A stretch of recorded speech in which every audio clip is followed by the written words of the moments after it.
Hello बच्चों, welcome to my channel. आज हम क्लास 8 की जो सामाजिक विज्ञान की कार्यपुस्तिका है उसका पाठ 6 करेंगे। पाठ का नाम है 18वीं सदी का भारत। क्रियाकलाप 1 है 18वीं शताब्दी में भारत के विभिन्न भागों में कौन कौन सी शक्तियों का उदय हुआ। उन शक्तियों के नाम व क्षेत्र का उल्लेख करें। उत्तर है मराठा शक्ति का उत्कर्ष हुआ, बंगाल, अवध, राजपूत राज्य, सिख राज्य, हैदराबाद, कर्नाटक, जाट राज्य, रोहिलखंड और बुंदेलखंड शक्तियों का उदय हुआ।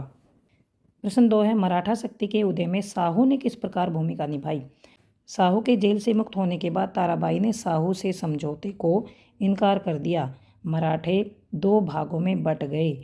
यहाँ पर भागों आएगा। प्रमुख मराठा सामंत साहू के खेमे में आने लगे। प्रमुख मराठा जो है वो सामंत साहू के खेमे में आने लगे। 1 जनवरी 1707 ईस्वी को साहू ने सतारा पर अधिकार करके 12 जनवरी 1708 में सतारा में अपना राज्याभिषेक करवाया। साहू के शासनकाल में मराठों का तेजी से विकास हुआ। प्रश्न नंबर 3 है पानीपत के तीसरे युद्ध पर नोट लिखें। 14 जनवरी 1761 को मराठों और अब्दाली के बीच पानीपत का युद्ध हुआ। इस युद्ध में मराठे पराजित हुए और अनेक मराठा सरदार मारे गए। मराठों की अपार जनहानि हुई। पेशवा की शक्ति कमजोर हो गई और मराठा साम्राज्य उत्तर भारत से पीछे हट गया। पृष्ठ संख्या 73 से 75 तक को पढ़ें और निम्नलिखित प्रश्नों के उत्तर दें। 18वीं शताब्दी में किन किन राजपूतों का उदय हुआ, उनके नाम व शासकों के नाम लिखो। क है आमेर के शासक सवाई जयसिंह 1681 से 1743। ख है मारवाड़ राजा अजीत सिंह। ग है बूंदी राव सुरजन सिंह घांडा। प्रश्न 5 है 18वीं सदी में सिख राज्य के उदय पर नोट लिखें। 18वीं सदी के आरंभ में गुरु गोविंद सिंह की मृत्यु के बाद सिखों का आंदोलन धार्मिक आंदोलन से राजनीतिक आंदोलन में परिवर्तित हो गया और इसका मुख्य लक्ष्य मुगल साम्राज्य के आधिपत्य को समाप्त करना था। प्रश्न 6 है 18वीं सदी में हैदराबाद के स्वतंत्र राज्य के उदय पर नोट लिखें। दक्षिण भारत में एक स्वतंत्र राज्य हैदराबाद की स्थापना निजाम उल मुल्क आसफ जाह ने 1724 में की। उसने सैयद बंधुओं के पतन में महत्वपूर्ण भूमिका निभाई। बदले में मुगल शासक ने उसे दक्षिण की सूबेदारी दी थी। जाट राज्य के उदय पर जानकारी इकट्ठा कर लिखें। मुगल सम्राट औरंगजेब की आर्थिक एवं धार्मिक नीतियों से परेशान होकर मथुरा तथा उसके आसपास क्षेत्रों के गोकुल के नेतृत्व में जाटों ने अपनी स्वतंत्रता के लिए संघर्ष किया। चूड़ामन की मृत्यु के बाद बंदन सिंह व उसके पुत्र सूरजमल ने दिल्ली के कुछ क्षेत्रों पर अधिकार किया।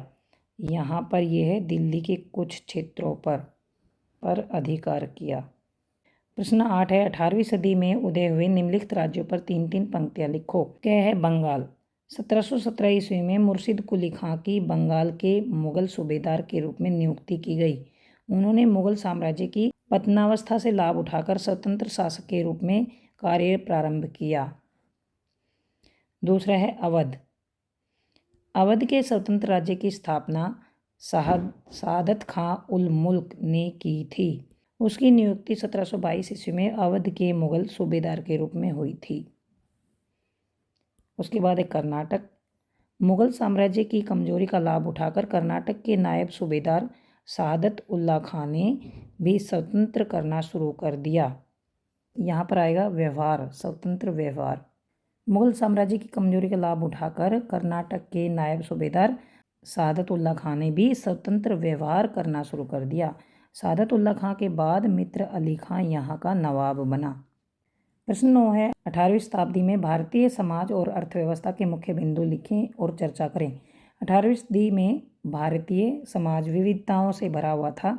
यहाँ स्वावलंबन और आत्मनिर्भरता थी। अधिकतर लोग कृषि व्यवसाय से जुड़े थे। समाज में जहाँ एक और अमीर वर्ग विलासितापूर्ण जीवन व्यतीत कर रहा था तो दूसरी ओर निर्धन किसान काश्तकार मजदूर आदि जनसाधारण कष्ट में था।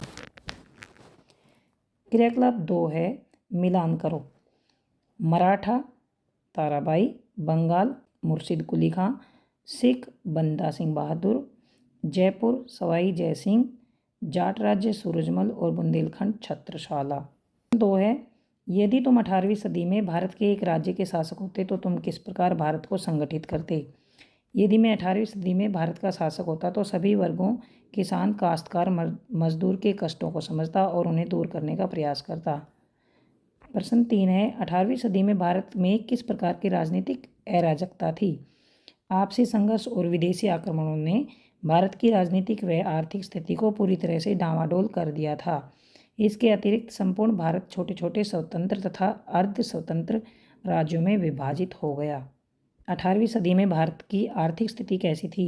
समाज में जहां एक और अमीर वर्ग विलासितापूर्ण जीवन व्यतीत कर रहा था तो दूसरी ओर निर्धन किसान, काश्तकार, मजदूर आदि जनसाधारण कष्ट में था। प्रश्न 5 है, 18वीं सदी में भारत में कौन कौन सी यूरोपीय शक्ति व्यापार करने में लगी थी। उनमें से किस शक्ति ने यहाँ प्रभुत्व जमाया। यूरोपीय शक्तियों में लगभग एक साथ भारत में प्रवेश से इन शक्तियों के परस्पर संघर्ष का जन्म हुआ। मतलब ये सभी यूरोपीय शक्तियाँ एक साथ आई थी लेकिन ये आपस में लड़ने लगी तथा अंत में अंग्रेज सफल हुए।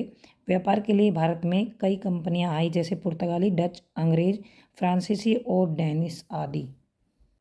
क्रियाकलाप 3 है, नीचे दिए गए वाक्य सही या गलत लिखिए। पानीपत का तीसरा युद्ध 1761 में हुआ, ये सही है।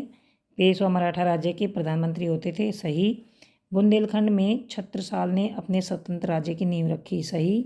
18वीं सदी में भारत में सूती वस्त्र उद्योग, पटसन उद्योग, बर्तन उद्योग व आभूषण उद्योग उच्च कोटि के थे। क्रियाकलाप 4 है, चित्र में आप क्या क्या देख रहे हैं, अपने मनोभावों को प्रकट कीजिए। चित्र में छत्रपति शिवाजी का दरबार दिखाया गया है जिसमें छत्रपति शिवाजी अपने दरबार में बैठकर प्रजाजन की समस्याएं सुन रहे हैं। क्रियाकलाप 5 है, भारत के मानचित्र में सतारा, ढाका, कलकत्ता, आमेर, भरतपुर और मथुरा दिखाएं। ये है भारत का मानचित्र और इसमें यह है भरतपुर राजस्थान में, मथुरा उत्तर प्रदेश में है और ये ढाका पश्चिम बंगाल। तो यहाँ तक ये पाठ खत्म होता है। अब हम अगले वीडियो में अगला पाठ करेंगे। अगर आपको समझ आ गया है प्लीज़ चैनल को सब्सक्राइब करें, अपने दोस्तों को शेयर करें, लाइक करें। Thanks for watching.